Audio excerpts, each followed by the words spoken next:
আমদানিকারক ও বিক্রেতা, আপনি ইম্পোর্ট করেন? না, না, আপনার এটা- ট্রেড লাইসেন্সই নেই? যে কাট করছে কিলো আমাকে যেমন লেখেন, আমি বিশ্বাস করেন আপনাকে কার্ড- এত শুনেন, গভীরে শুনেন, শুনেন, আমি গভীরে বলি। যাইনি স্যার। আপনার যদি লিখতো যে জনাব মোহাম্মদ শরীফ খান একজন বিখ্যাত চোর, আপনি মেনে নিতেন?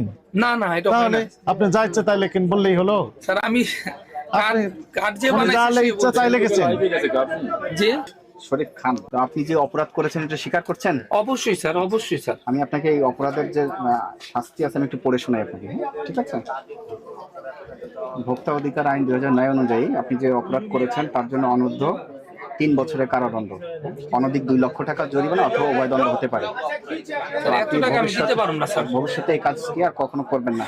আমি স্যার আমার কাছে এত টাকা কান্নাকারি করলাম না, এগুলো অভিনয় আমরা জানি। অভিনয় করবেন না এখানে কোনো অভিনয় স্যার না, একদম। কোনো অভিনয় না স্যার। প্লিজ স্যার, আমরা পাহাড় তুলে আবার কথা বলেন। আমার এত টাকা নাই স্যার।